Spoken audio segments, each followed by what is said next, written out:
जय हिंद दोस्तों। 50 days 90% challenge में आज हम लोग का 16th डे है। इससे पहले हम लोग 15th डे कवर कर चुके हैं। लास्ट क्लास में जैसे हम लोग ने किया था कि किस हिसाब से हम लोग अपना ऑब्जेक्टिव टाइप मतलब MCQs को इजीली हम लोग टैकल करेंगे, उसके बारे में हम लोग डिस्कशन किए थे मैनेजमेंट का। तो आज हम लोग अकाउंटिंग का डिस्कशन करने वाले हैं। स्टार्टिंग का बेस्ट 50 जो भी हमारा रहेगा उसे ही हम लोग को करना है। और हाँ, ऑब्जेक्टिव हमें करके एग्ज़ाम में बहुत अच्छे से जाना है, क्योंकि 24 मार्क जो होता है वो इसी से आता है। तो बिना टाइम वेस्ट किए हम लोग स्टार्ट करते हैं। 24 मार्क हम लोग यहाँ से कैसे सिक्योर करेंगे। अकाउंटिंग का सबसे पहला यूनिट अभी हम लोग स्टार्ट करते हैं। सबसे पहला क्वेश्चन हमारा, तो फर्स्ट क्वेश्चन है हमारा interest on capital. Interest on capital exactly है क्या?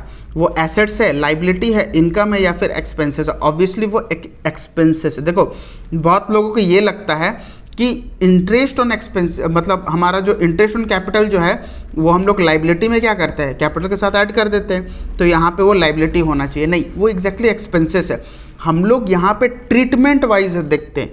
अगर वो ट्रायल बैलेंस के बाहर है तब उसको हम लोग प्रॉफिट एंड लॉस में भी लिखते हैं और उसके बाद लाइबिलिटी में भी लिखते हैं। लेकिन अगर interest on capital trial balance के अंदर दिया रहता है तो उसका नेचर क्या है, वो एक्सपेंसेस है। क्लियर हो रहा है? अब हम लोग को देखना है प्रीपेड एक्सपेंसेस क्या है। प्रीपेड एक्सपेंसेस हमारा फिक्टिशियस एसेट्स है, क्योंकि वो फिक्स्ड एसेट्स नहीं हो सकता, लिक्विड एसेट्स नहीं हो सकता और इंटेंजिबल एसेट्स तो वो हो ही नहीं सकता। क्लियर हो रहा ना? तो पॉइंट 3 है हमारा आउटस्टैंडिंग सैलरी अकाउंट। देखो, आउटस्टैंडिंग सैलरी अकाउंट हमारा क्या है? Personal account, representative personal account, real account या फिर नॉमिनल अकाउंट। देखो, आउटस्टैंडिंग जो है ना वो हमारा पर्सनल अकाउंट तो है, लेकिन पर्सनल अकाउंट में ना वो हमारा क्या है, रिप्रेजेंटेटिव पर्सनल अकाउंट। तो आप लोग यहाँ पे गलत नहीं करोगे, पर्सनल अकाउंट को नहीं लिखोगे, रिप्रेजेंटेटिव पर्सनल अकाउंट, क्योंकि पर्सनल अकाउंट 3 पार्ट में कैटेगराइज है। सबसे पहला हमारा नेचुरल पर्सन, दूसरा आर्टिफिशियल, तीसरा रिप्रेजेंटेटिव। तो आउटस्टैंडिंग हमारा रिप्रेजेंटेटिव पर्सनल अकाउंट में आता है। पॉइंट 4 है हमारा profit and loss account reveal. Profit and loss से हमें क्या मिलता है, या तो नेट प्रॉफिट या तो नेट लॉस। देखो, हमारा बिट 2 जो है हमारा वो आंसर है नेट प्रॉफिट। ठीक है। The left side of balance sheet, balance sheet का लेफ्ट हैंड साइड क्या होगा? ऑब्वियसली लाइबिलिटी होगा, तो यहाँ पे हमारा लाइबिलिटी होगा आंसर। पॉइंट 6 हमारा trading account and profit and loss account are called gross profit and net profit statement, income statement, profitable statement and position statement. हमारा सेकंड होगा। देखो, यहाँ पे भी हम लोगों को क्या देखना है, इनकम स्टेटमेंट है वो हमारा ग्रॉस प्रॉफिट और नेट प्रॉफिट का स्टेटमेंट वो नहीं है। हम लोग एग्जैक्टली प्रॉफिट निकालते हैं, लेकिन ग्रॉस प्रॉफिट नेट प्रॉफिट का वो स्टेटमेंट नहीं आता। हमारा इनकम कितना हुआ उस बेसिस पे हम लोग वहाँ पे निकालते हैं। तो पॉइंट 7 है हमारा manufacturing account is prepared to know the. देखो, मैन्युफैक्चरिंग अकाउंट जो है ना ये कॉस्ट ऑफ प्रोडक्शन के लिए बनाया जाता है। जैसे हमारा ट्रेडिंग ग्रॉस प्रॉफिट या ग्रॉस लॉस के लिए निकाला जाता है, उसी तरीका से हम लोग का profit and loss net profit या फिर नेट लॉस में निकाला जाता है। यहाँ पे मैन्युफैक्चरिंग अकाउंट जो है हमारा कॉस्ट ऑफ प्रोडक्शन निकालने के लिए बनाया जाता है। क्लियर हो रहा है? उसके बाद balance sheet is prepare to know that. देखो, बैलेंस शीट हमेशा फाइनेंशियल पोजीशन बिजनेस का बताने के लिए निकाला जाता है। तो यहाँ पे क्या ऑप्शन है हमारा, financial health of the business, profitable of the business, assets position of the business and liability position of the business. पहले ही बताया कि फाइनेंशियल पोजीशन बताता है, तो यहाँ पे हमारा आंसर क्या होगा, bit 1 financial health of the business. Point 9 है हमारा sales and cost of goods sold are basic element. किसका है? सेल्स हमारा किसका आता है? ट्रेडिंग का आता है ना। तो सिंपल सा बात है, यहाँ पे हमारा आंसर क्या आ जाएगा, ट्रेडिंग। ग्रॉस प्रॉफिट, देखो ग्रॉस प्रॉफिट हमारा कैसे निकलता है, sales minus cost of goods sold, sales minus cost of sales, sales minus purchase, sales minus cost of goods sold plus closing stock. देखो, अगर ये वीडियो आप लोग नहीं देखे ट्रेडिंग का बेसिक, तो मैं लिंक डाल दे रहा हूँ डिस्क्रिप्शन में, आई बटन पे भी लिंक होता होगा, आप लोग वहाँ पे इसका फॉर्मूला सब देखोगे, मैं वहाँ पे बताया हूँ। तो इसका आंसर हमारा पॉइंट 1 है, sales minus cost of goods sold, ये हमारा ग्रॉस प्रॉफिट है। समझ में आया ना? तो वो वीडियो को आप लोग अच्छे से देखोगे, ट्रेडिंग के बारे में पूरा जानकारी मिलेगा आपको। ठीक है। तो पॉइंट 11 है हमारा मटेरियल कंज्यूम्ड। सिंपल सा बात है, मटेरियल कंज्यूम्ड क्या है, पहले का जो हमारे पास स्टॉक था अभी जो खरीद के लेके आए और माइनस क्लोजिंग स्टॉक अगर हम लोग कर देंगे तो हमारा मटेरियल कंज्यूम्ड आ जाएगा। कॉस्ट अकाउंटिंग में भी हम लोग इसको पढ़े हैं। ठीक है। तो पॉइंट 4 जो है वो हमारा आंसर है। क्लियर हो गया? उसके बाद हमारा बताया गया है कि मटेरियल कंज्यूम्ड, सेम क्वेश्चन को यहाँ पर रिपीट किया गया है, आप लोग इसे स्किप कर दोगे। ठीक है। Cost of goods sold, cost of goods sold हमें पता है सेल्स माइनस ग्रॉस प्रॉफिट, क्योंकि ठीक 10th नंबर में हमारा क्वेश्चन क्या था, ग्रॉस प्रॉफिट हमारा sales minus cost of goods sold था, तो ठीक उसी तरीके से बस एक्सचेंज कर दिया गया, मतलब इक्वल टू का इस तरफ लेके आ गया है ना। तो कॉस्ट ऑफ गुड्स सोल्ड क्या आ जाएगा, सेल्स माइनस ग्रॉस प्रॉफिट। उसके बाद आता है point 14, copyright royalty is an example of. देखो कॉपीराइट रॉयल्टी हमारा क्या है, सिंपल सा चीज़ है, यहाँ पे कॉपीराइट्स के ऊपर जो रॉयल्टी मिलता है, मतलब कोई भी ऑथर हो जो चीज़ें वो लिखता है, ठीक है, उसके ऊपर उसको एक रॉयल्टी मिलता है, एक टाइप का रेंट, ठीक है। तो वो क्या है, डायरेक्ट एक्सपेंसेस है, इनडायरेक्ट एक्सपेंसेस है, दोनों, both direct and indirect expenses या फिर फिक्टिशियस एसेट है। सिंपल सा बात है, यहाँ पे वो इनडायरेक्ट एक्सपेंसेस हमारा आ जाएगा। याद रखना कॉपीराइट प्रॉफिट एंड लॉस में आता है, इस चीज़ को दिमाग में रखना। बहुत लोग क्या सोचते हैं कि नहीं ये तो ट्रेडिंग में हम लोग डाल देंगे, क्यों, क्योंकि माइनिंग भी हम लोग डाल देते हैं, क्योंकि वो मैन्युफैक्चरिंग अकाउंट में डालता है, समझ में आना। तो कॉपीराइट अगर आया तो याद से वो हमारा प्रॉफिट एंड लॉस में जाता है, इसीलिए हम लोग इनडायरेक्ट में लिखेंगे। क्लियर हो रहा है। पॉइंट 15 माइनिंग रॉयल्टी, देखो आ गया कि नहीं यहाँ पे माइनिंग रॉयल्टी, तो यहाँ पे बताया गया कि mining royalty is the example of. देखो माइनिंग जो है वो हमारा मैन्युफैक्चरिंग अकाउंट में आता, तो इसीलिए हमारा क्या होगा यहाँ पे, डायरेक्ट होगा। क्लियर हो रहा है। तो पॉइंट 1 है हमारा आंसर, डायरेक्ट एक्सपेंसेस। उसके बाद है हमारा patent royalty is taken in. देखो पेटेंट, अब पेटेंट किस में आएगा, ट्रेडिंग में आएगा, प्रॉफिट लॉस में आएगा, बैलेंस शीट में, या फिर fictitious asset. Obviously patent royalty जो होता है वो हमारा ट्रेडिंग में आएगा। अभी मैंने बताया कि डायरेक्ट एक्सपेंसेस ट्रेडिंग में जाता है। उसके बाद आता माइनिंग रॉयल्टी, सेम ट्रेडिंग में आएगा। अभी इसका पहले भी क्वेश्चन वही था, अब वो डायरेक्ट एक्सपेंसेस है तो ऑब्वियसली वो किस में आएगा। पॉइंट 17 देखो माइनिंग रॉयल्टी वो ट्रेडिंग में ही आएगा, क्यों, क्योंकि वो डायरेक्ट एक्सपेंसेस है। क्लियर हो गया। उसके बाद आता है कॉपीराइट रॉयल्टी इज टेकन। अभी हम लोग क्या किए थे कि इनडायरेक्ट था बोल के प्रॉफिट एंड लॉस में हम लोग डाल दिए, तो यहाँ पे आंसर हमारा क्या होगा 18 का। Point 2 profit and loss account. Point 19 में है हमारा salary and wages is taken. देखो सैलरी एंड वेजेस, पहला वर्ड देखना, जो सैलरी लिखा हुआ है ना तो वो हमारा इनडायरेक्ट हो जाता है, क्यों, क्योंकि वो प्रॉफिट लॉस में जाएगा सैलरी। अगर वेजेस एंड सैलरी दिया तो वो ट्रेडिंग में हो जाएगा, तो आंसर हमारा क्या होगा, profit and loss account. Point 20 में क्या बोला गया हमारा, वेजेस एंड सैलरी। देखो सेम चीज आ गया, तो पहला वर्ड क्या है, वेजेस है, तो हम लोग ट्रेडिंग में डाल देंगे, तो ये ट्रेडिंग अकाउंट में जाएगा। कैरेज आउटवर्ड, कैरेज आउटवर्ड हमारा क्या है, सेल करने के लिए जब हम लोग कैरेज करते हैं, मतलब सामान बेचने के लिए जब जाते हैं, और कैरेज जो हमारा गाड़ी भाड़ा जो होता है वो हमारा क्या है, ऑब्वियसली इनडायरेक्ट है। क्यों, क्योंकि बेचने के लिए जा रहे हैं तो एक्सपेंसेस ऑन सेल हो जाएगा, लेकिन अगर कैरेज इनवर्ड होता तो वो परचेज में वो ऐड हो जाता है। इसका मतलब क्या है, जब हम लोग परचेस करके लेके आते हैं उस वक्त जो हम लोग खर्च करते हैं उसको बोला जाता है कैरेज इनवर्ड, तो वो ट्रेडिंग में जाता है। देखते हैं हम लोग का क्या बोला गया है 21 में, is a direct expenses deducting from purchase taken in trading account is an indirect expenses. Obviously indirect expenses है। क्लियर हो गया। रेट्स रेफर्स, देखो रेट्स मतलब यहाँ पे क्या है, एक परसेंटेज का बात आ रहा, तो परसेंटेज का बात आ रहा तो यहाँ पे direct expenses, sale, trading account और म्युनिसिपलिटी और कॉर्पोरेशन टैक्स। देखो टैक्स जो होता है वो हमारा परसेंटेज में दिया जाता है, तो हमारा आंसर क्या होगा, म्युनिसिपलिटी और कॉर्पोरेशन टैक्स। 23 में हमारा क्या बोला गया, कैरेज इनवर्ड। अभी तो बताया कि कैरेज इनवर्ड जो है वो परचेस के समय जो गाड़ी भाड़ा लगता है उसे ही बोला जाता, तो ये हमारा क्या होगा, डायरेक्ट एक्सपेंसेस। क्लियर हो रहा है। 24 में बताया गया है रॉयल्टी कैलकुलेट ऑन सेल। अगर हम लोग सेल के ऊपर रॉयल्टी कैलकुलेट करेंगे तो कैसा होगा, इज ए डायरेक्ट एक्सपेंसेस। क्या वो डायरेक्ट एक्सपेंसेस है, बिल्कुल तो नहीं है। ठीक है। इज डिडक्ट फ्रॉम सेल, वो सेल से भी डिडक्ट नहीं होता। Taken in trading account, trading account में हो सकता है, लेकिन यहाँ पे क्वेश्चन में क्या बोला, नॉट डायरेक्ट एक्सपेंसेस। अभी बताया था ना, रॉयल्टी जो होता है वो क्या होगा, रॉयल्टी हमारा प्रॉफिट एंड लॉस में जाता है, तो ट्रेडिंग अकाउंट में वो नहीं जाएगा, तो पॉइंट 3 हमारा आंसर नहीं है। पॉइंट 4 है, वो हमारा डायरेक्ट एक्सपेंसेस नहीं है। क्यों, क्योंकि वो प्रॉफिट लॉस में जाता है। तो प्रॉफिट लॉस में क्या क्या चीज़ जाता है, या तो डायरेक्ट, या तो इनडायरेक्ट एक्सपेंसेस, या तो फिर इनडायरेक्ट इनकम, तो ये हमारा इनडायरेक्ट एक्सपेंसेस है। क्लियर हो रहा है। 25 में हमें बताया गया है सैलरी ऑफ सुपरवाइजर। सुपरवाइजर का सैलरी किस किस चीज में यहाँ पे है, देखते हैं। कम्स अंडर वेजेस, वेजेस के अंदर में आता है। इज डिडक्ट फ्रॉम वेजेस, तो ये तो आंसर नहीं हो सकता। Point 2 taken in profit and loss account, तो प्रॉफिट एंड लॉस अकाउंट में क्या सुपरवाइजर का सैलरी हम लोग लिखते हैं, लिख सकते हैं, ऐसा कोई दिक्कत नहीं है। क्यों, क्योंकि अगर मजदूर अगर होगा तो हमारा ट्रेडिंग में आएगा तो ये प्रॉफिट एंड लॉस में तो नहीं आ सकता, तो सिंपल सा बात है, ये भी आंसर कैंसिल हो गया, नॉट डायरेक्ट एक्सपेंसेस, नहीं ये तो डायरेक्ट एक्सपेंसेस है ना। तो सिंपल सा चीज़ है, हमारा आंसर क्या होगा, पहला वाला, comes under wages. Salary of store keeper, store keeper का सैलरी हम लोग debited to trading account is deduct from wages taken in profit and loss account, not direct expenses, same चीज़ें बोला गया है। तो स्टोर कीपर जो होता है ना, वो हमारा क्या होता है, मैन्युफैक्चरिंग यूनिट का स्टोर कीपर जो होता है वो हमारा डायरेक्टली ट्रेडिंग अकाउंट में जाता है, क्लियर हो रहा है, वो हमारा डायरेक्ट एक्सपेंसेस है।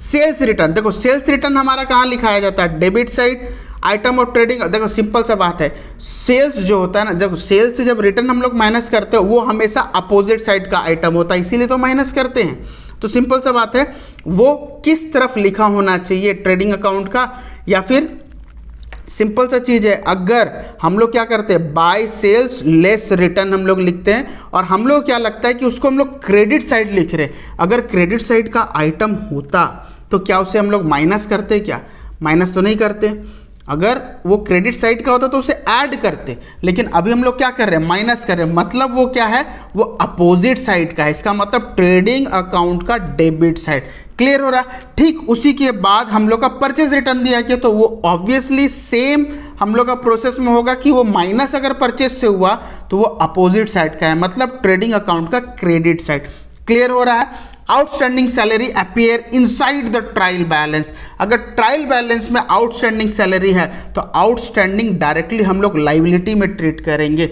अगर वो आउटसाइड अगर है, देखो ध्यान दो, अगर वो ट्रायल बैलेंस का बाहर अगर लिखा गया है आउटस्टैंडिंग सैलरी, तो उसे हम लोग दो फोल्ड इफेक्ट में करते हैं, एक तो हम लोग प्रॉफिट लॉस या फिर ट्रेडिंग में लिखते हैं, दूसरा बैलेंस शीट में। लेकिन यहाँ पे क्या बोला गया है, इनसाइड द ट्रायल बैलेंस, अगर ट्रायल बैलेंस के अंदर है तो उसे हम लोग कहाँ लिखेंगे, लाइबिलिटी साइड। तो आंसर हमारा क्या होगा यहाँ पे, लाइबिलिटी साइड, क्लियर, मतलब बैलेंस शीट यहाँ पे दिया गया है आंसर में, तो हम लोग बैलेंस शीट लिख देंगे, तो लाइबिलिटी ऑब्वियसली बैलेंस शीट में होता है। Goods are sold on credit, credit में अगर किसी को सेल करते हैं तो किसे सेल करते हैं, नॉन कस्टमर को, नॉन कस्टमर मतलब जिसे हम जानते हैं, अननोन कस्टमर जिसे हम लोग नहीं जानते, एम्प्लॉइज़ को मतलब हमारे वर्कर को, या फिर नन ऑफ दिस। ऑब्वियसली हम लोग सेल किसको करते हैं, जिनको हम जानते हैं उसी को ही सेल करते, तो नॉन कस्टमर हमारा आंसर होगा।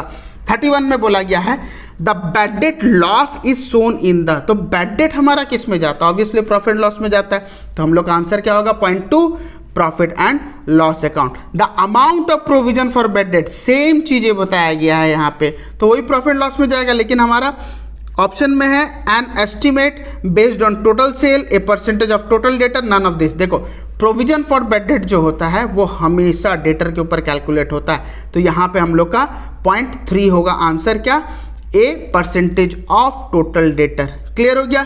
ए रिकवरी ऑफ बैड डेट, मतलब जो हमारा पैसा डूब चुका था वो अभी हमें रिटर्न मिल गया, तो इसको हम लोग कहाँ लिखेंगे, सिंपल सा बात है, ये जो इनकम हमारा आया वो डायरेक्ट है कि इनडायरेक्ट है, ऑब्वियसली इनडायरेक्ट है। अगर इनडायरेक्ट अगर होगा तो हम लोग यहाँ पे क्या करेंगे, अगर इनडायरेक्ट इनकम है तो वो प्रॉफिट लॉस का क्रेडिट साइड जाएगा, तो हमारा ऑप्शन में क्या दिया गया, ऑप्शन में दिया गया credit to the profit and loss account, मतलब पहला वाला, क्लियर हो गया।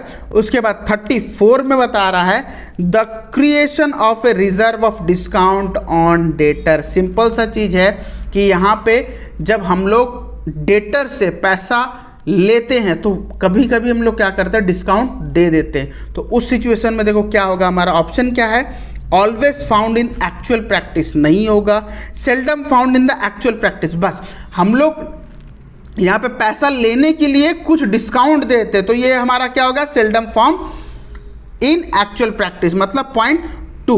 उसके बाद हमारा 35 है a manufacturing account is prepared in, manufacturing account जो है वो ट्रेडिंग और प्रॉफिट एंड लॉस का एडिशनल है, तो इसीलिए बताया गया है addition to trading profit and loss account, मतलब पॉइंट 1 है हमारा आंसर। 36 हमारा क्या है, consumable material are treated as, देखो कंज्यूमेबल मटेरियल हमारा क्या है, डायरेक्ट मटेरियल है, इनडायरेक्ट मटेरियल है, नॉन कैश आइटम है, या फिर none of this. Obviously direct material वो नहीं है, तो आंसर हमारा क्या होगा, इनडायरेक्ट मटेरियल, क्लियर हो रहा है। उसके बाद बोल रहा है primary packing material are treated as, देखो प्राइमरी पैकिंग हमेशा याद रखना वो डायरेक्ट एक्सपेंसेस है, सेकेंडरी और टर्सरी अगर दिया जाएगा पैकिंग में तो वो हमारा इनडायरेक्ट आएगा, लेकिन प्राइमरी पैकिंग जो बोला जाएगा वो हमारा क्या है, डायरेक्ट है। क्लियर हो रहा है। उसके बाद cost of goods sold manufacturing during the year are transferred from the manufacturing account to, simple सा बात है, कॉस्ट ऑफ गुड्स सोल्ड जो है वो हम ट्रांसफर कहाँ करते हैं, मैन्युफैक्चरिंग अकाउंट से ऑब्वियसली ट्रेडिंग अकाउंट में, और तो किसी में ट्रांसफर हम लोग नहीं करते हैं। क्लियर हो रहा है। तो यहाँ पे आ रहा है हमारा ट्रेडिंग अकाउंट।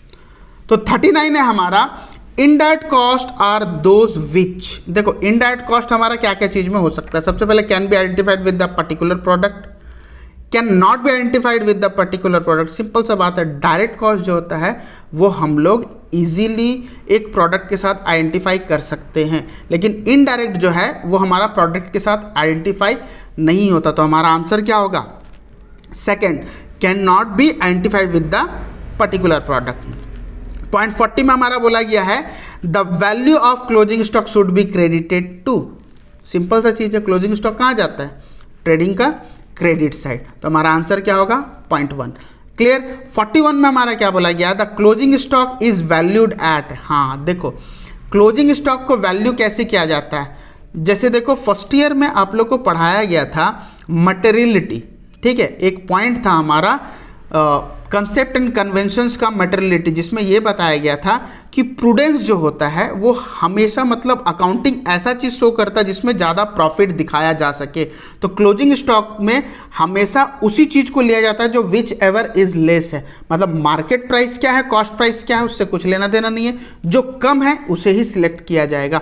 तो हमारा यहाँ पे क्या होगा कि value of closing stock should be credited to, sorry 41 में जो है हमारा the closing stock is valued at cost और market price whichever is lower, तो जो लोअर है वो होगा हमारा answer. Stock can be classified as, stock हम स्टॉक बोले चाहे इन्वेंट्री बोले, जो भी है वो हमारा करंट एसेट्स है, समझ में आ रहा ना। तो यहाँ पे हमारा आंसर हो जाएगा करंट एसेट्स, स्टॉक के जगह कभी कभी इन्वेंट्री भी दिया जाता है। क्लियर हो रहा है। Goodwill, goodwill can be classified as, तो गुडविल इंटेंजिबल है, क्यों, क्योंकि ना देख सकते हैं ना छू सकते हैं, इसीलिए उसे इंटेंजिबल एसेट्स बोला जाता है। 44 में बताया गया है prepaid expenses is an item of, तो प्रीपेड हमारा क्या है, प्रीपेड अगर कभी भी ट्रायल बैलेंस का अंदर दिया जाता था तो डायरेक्टली हम लोग कहाँ लिख देते थे, एसेट्स में लिख देते थे। क्लियर हो रहा था। अगर बाहर देता था तो हम लोग क्या करते थे, प्रॉफिट लॉस में या फिर ट्रेडिंग में शो करते थे, उसके बाद हम लोग एसेट्स में लिखते थे। लेकिन यहाँ पे अगर ट्रायल बैलेंस के अंदर देता है तो हम लोग डायरेक्टली एसेट्स है, वो लाइबिलिटी नहीं हो सकता। Prepaid income is an item of, तो देखो प्रीपेड इनकम अगर है, देखो एग्जैक्टली प्रीपेड इनकम नहीं हो सकता, मतलब हमारा कोई एडवांस में पैसे हमें दे दिया तो वो हमारा लाइबिलिटी हो जाता है। क्लियर, जैसे हमारा एडवांस में पैसा किसी को दे दिए तो वो एसेट्स बन जाता है, लेकिन अगर ले लिए तो वो हमारा लाइबिलिटी बन जाएगा। क्लियर हो रहा है। उसके बाद आता है हमारा outstanding expenses in an item of, देखो आउटस्टैंडिंग एक्सपेंसेस हमारा क्या है, सिंपल सा बात है, लाइबिलिटी थोड़ा देर पहले ही डिस्कस किए थे। Marshalling of a balance sheet mean, देखो मार्शलिंग बैलेंस शीट जो है वो ऑर्डर वाइज बताता है कि किस तरीक़ा से पहले हम लोग फिक्स्ड एसेट्स को लिखते हैं, फिर उसके बाद करंट को लिखते हैं, फिर फिक्टिशियस को लिखते हैं, इस तरीक़ा से मार्शलिंग बैलेंस शीट में ये चीज़ें बताया गया। तो पॉइंट 1 होगा हमारा answer, the ordering of its assets and liability. Clear हो रहा है। उसके बाद 48 आता है हमारा, 48 में बोला गया if the closing stock is appear in the trial balance, देखो अगर ट्रायल बैलेंस के अंदर अगर दिया होगा ना तो हम लोग डायरेक्टली उसे बैलेंस शीट में सिर्फ ट्रीट करेंगे, ना कि उसको ट्रेडिंग में ट्रीट करेंगे। अगर हमारा ट्रायल बैलेंस के बाहर अगर क्लोजिंग स्टॉक दिए रहता तो दो जगह में हमारा ट्रीट होगा। सबसे पहला हमारा कहाँ ट्रीट होगा, पहला ट्रीट होगा ट्रेडिंग का क्रेडिट साइड, उसके बाद हमारा asset side of balance sheet. तो यहाँ पे आंसर हमारा क्या होगा, सिर्फ और सिर्फ बैलेंस शीट। क्यों, क्योंकि वो ट्रायल बैलेंस के अंदर है। 49 में हमारा क्या बोला गया है, बैंक ओवरड्राफ्ट इज, तो बैंक ओवरड्राफ्ट हमारा क्या है,